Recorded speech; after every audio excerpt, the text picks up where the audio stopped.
En tout cas, esengo mingi ou peut-être kiese kakingidiaka mubwa bana ebeno. Vraiment, je suis ravi de joie et de faire encore connaissance de nouveau encore avec vous. Et là, c'est votre humble serviteur Mbutanzinga Akawandiako et je suis le chef du clan Damba et le fils du clan Sundi. Oui, et surnommé dans le titre Butublumu au niveau, le Congo central est sous-développé. Alors, banani oyo il faut basala pour que Congo central ekoma est développé. Pangizame. Ce n'est que nous, le Père Céleste a choisi parce que atiaki biso na mabele ya Congo central et raison pour laquelle nous devons lutter na émergence ya Congo central. Le Congo central est sous-développé Pangizame. En tout cas, esengo susu vraiment ya kokutana na bino malgré na look ya sika ndenge bozomona ke suki bien coiffé, mandefu bien, hein, bien soigné quoi. Vraiment, il y a désolé les Mutamakanga, Mutalema ensemble vraiment Mutamaduda. Je suis très flatté susu ya kokutana na bino na journée ya lelo. Donc, nalobi le Congo central est vraiment sous-développé. Alors, banani oyo il faut lutter pour que le Congo central ekoma développé ezali engana yo oyo tata nzambe atiaki na mabele ya Congo central. Ezala oza libanda, ezala oza na kati ya mboka ou peut-être na kati ya Congo central. C'est notre devoir et de lutter pour que le Congo central soit développé. Raison pour laquelle vous nous voyez toujours vraiment actifs au champ, actifs dans les activités, là c'est pour simplement raison de développer le Congo central.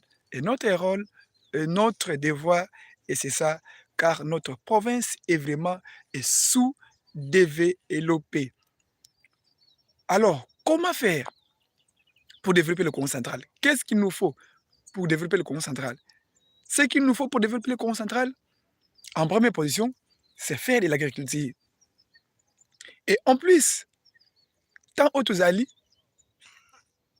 tant haut traversé, eza tant oyo esenga biso vraiment bandeko na ngai il faut tosala. Soki tokosala te, vraiment misère ekoyela biso est très grave. Alors, vous allez me dire, mais Mutanzinga, yo bilo kaka koloba kaka sans action ezali te, oh nini? Non, biso tolobaka bilobela te. Kati vuvanga kivovi kivoviko, quand betu sanga et vova yevanga. Par exemple, là où nous sommes, nous allons vous faire visiter le projet oyo tozoko exécuter awa, oyo tozoko exécuter awa, ezali projet moko vraiment ya ba anana. Donc tozokosala, tozocréer une plantation vraiment ya ba anana, ndenge bozokomona awa toza na plus de 2 hectares awa tozolona ya banana, nyonso wana ezali mpona kolite contre pauvreté ou peut-être contre sous-développement ya Congo central. Donc, on fait de notre mieux.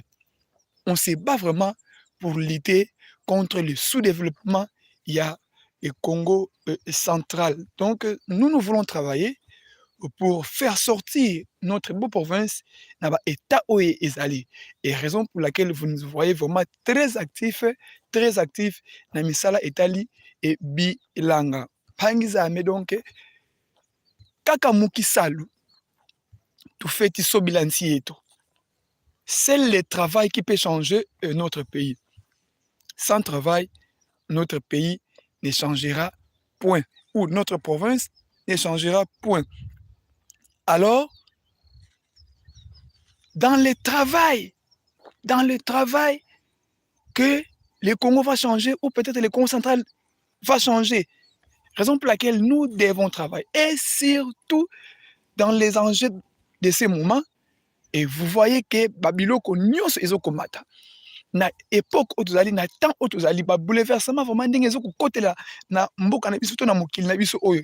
Et ezokosenga biso esengeli tosala. Alors, mes chers compatriotes, voilà l'exemple.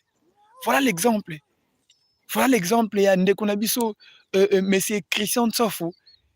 Et l'effort qu'il fait, il est loin, il est à distance, il est à Paris, c'est plus de 8000 km avec le Congo. Mais regardez les œuvres oyo réaliser ensemble avec nous ici et avec la confiance au apesi biso, et nous sommes en train de réaliser l'impossible et devient possible. Bangizame. Donc vraiment, celle qui le travail et peut nous aider, celle qui le travail oyo il faut et faire avancer biso et matisa et mboka na biso. Bandeko na ngai tosala, tosala, tosala. Nazoko bandela yango plus en disant ceci, que guerre ya Ukraine o bozo komona, guerre ya Ukraine bisika ekomema biso na du côté ya nzala, ekomema biso musika, ekomema biso musika. Alors tokolite ndenge nini contre nzala wana, nini oyo tokosala pour que vraiment biso mpe tokoka kostabilize oyo babengi comment je peux dire, donc vie sociale ya peuple na biso, vie sociale ya province na biso, vie sociale ya biso moko. Eloko oyo tokoki kosala ngai mpo na ngai eza analyse moko nasali, ezali kaka ke nous devons que travailler na kosala nde tokoka kolonga makambo nyonso wana. Alors soki tokosala te, bandeko na ngai ekozala pasi mingi. Na yango nazosenga bino vraiment bandeko na ngai tosala, tosala bilanga po celle ke bilanga ekopesa biso fruit ya solo, celle ke bilanga oyo ekoki kolongola biso na nzala vraiment, parce que soki tosali te tokolonga te bandeko na ngai. Donc celle ke bilanga il faut elongisa biso. Tala biloko ndenge mati, tala bafufu ndenge mati, tala bapétrole ndenge mati, tala baessence ndenge mati, baloso, bamapa, biloko nyonso emati. C'est parce que to exportaka kaka biloko eutaka libanda. Et pourquoi pas biso tosalaka oyo ya biso moko, hein? Pourquoi pas tosalaka oyo ya biso moko? Et en même temps aussi, je lance le message na gouvernement, hein, na lancer bien message pa ya le gouvernement congolais ayeba ke mabe kaka koyambaka biloko ya libanda e bino moko bozo koproduire te, eza mabe makasi. Kaka biloko ya libanda, kaka biloko ya libanda e bino moko bozo kosala te, ezali vraiment lolenge moko ya malamu te. Na yango esengeli pe tosala biso moko, esengeli to produire biso moko, na ntango wana okomona ke tokotia biloko na prix oyo ya biso moko pour que peuple na biso azala malamu. Alors pour que tokoma na baniveau wana, esengeli tokoma vraiment na bacompagnie agricole ebele, yango ekosala ke tozala na bafacilité ya kokitisa vie sociale ya peuple na biso, ya kosala ke peuple a se sentir très à l'aise na mboka na ye moko. Donc bandeko na ngai, ngai ndeko na bino Mbuta Nzinga Ekawandi yako oyo kaka na koipesa bino seul conseil oyo na kopesa biso nyonso oyo tozwi chance ya kolanda video oyo ke esengeli tosala bilanga, car na bilanga nde kaka tokoka koavancer, car na bilanga nde kaka oyo ekosala ke tobenga na pauvreté, oyo ekosala ke peuple na biso ajuir na mabele na ye na mboka na ye oyo bakoko na ye, oyo bakoko na biso batikela biso. Bandeko na ngai nayesa bino nazoloba répéter yango bien, guerre ya Ukraine na Russie ekomema biso na bapasi moko ya makasi. Alors pour que tokoka kosan sortir na bapasi wana, esengeli kaka tosala. Kosala nini? Bilanga. Bandeko na ngai, bilanga ekosunga biso makasi, makasi, makasi. Na yango ngai le seul conseil wana kopesa bino esengeli kaka tosala. Par exemple, projet otozo kosala awa, ezali culture d'ananas. Hein, culture d'ananas. On a plus de 2 hectares à toujours planter. On a plus de 10 000 régés ou de 10 000 cahiers. Je peux dire, c'est ça? Hein? Bah, oyo. Hein? Et tout ça, on a plus de 10 000 autres colonna. Awa. Alors, Mbuta Nzinga ayebi bisika zoka ba semence wana, Mbuta Nzinga ayebi bisika eutaka, Mbuta Nzinga ayebi ndenge nini pe ya kolona yango et ndenge nini ya ko entretenir yango pour que ekoma na tango nango ya production.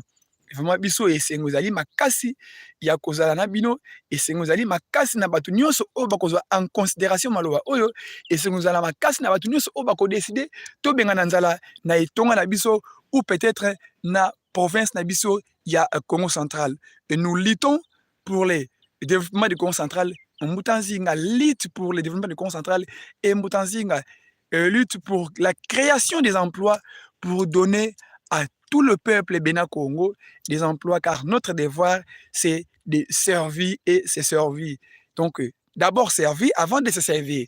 Donc, Mutanzinga d'abord lutte pour faire ses frères des emplois hein, mpona kopesa bandeko na ye misala e na yango vraiment en même temps mpona kotombola ekolo na biso mpe kotombola province na biso donc esengo ezalaki makasi ya kopartage bino na ntongo oyo vraiment live oyo na site na biso ya sika oyo ezali na niveau ya songololo na province ya congo centrale na culture ya baanana oyo tozokolona na espace oyo ezali 2 hectares et demi en tout cas esengo ezali makasi un grand merci na bandeko oyo bazokoaccompagne biso un grand merci na bandeko oyo bandimaki vraiment tokota na bilanga toujours na kosala bato nyonso oyo baacompagne biso na baprojet ya agriculture par exemple toza na ya ya maimona toza na mbuta maduda toza na ya ebizolele toza na mbuta lema toza na mbuta makanga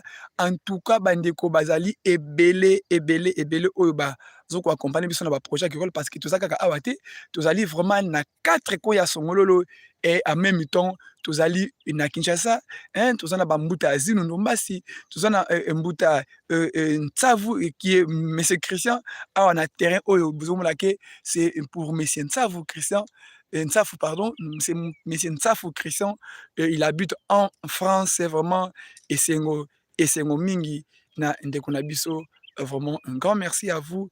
Toujours kobenga bino misusu botikali, boya vraiment bo accompagner biso na ba projet agricole parce que biso toza na posa ya nzala te, tala biloko ndenge emati, nous devons lutter contre ba exorbitation ya ba prix ya biloko ndenge ezokomata na yango esengeli tosala bilanga. Un grand merci. Et là, c'est votre humble serviteur, Mbutanzinga, Kawandiako, Fumandamba, Monansundi, Yenge, Mutatukamase, je vous appelle Pangzame, venez, venez, venez au Congo central, la terre de nos ancêtres, la terre très fertile, Ingeta, Ibobo, Ibobo, la terre d'Infumukimbangu. Et voyez, vous-même, vous voyez, terre très fertile, et notre culture d'anana oyo tozali koexécuter na territoire ya songololo précisément na kilomètre 5 ingeta ibobo ibobo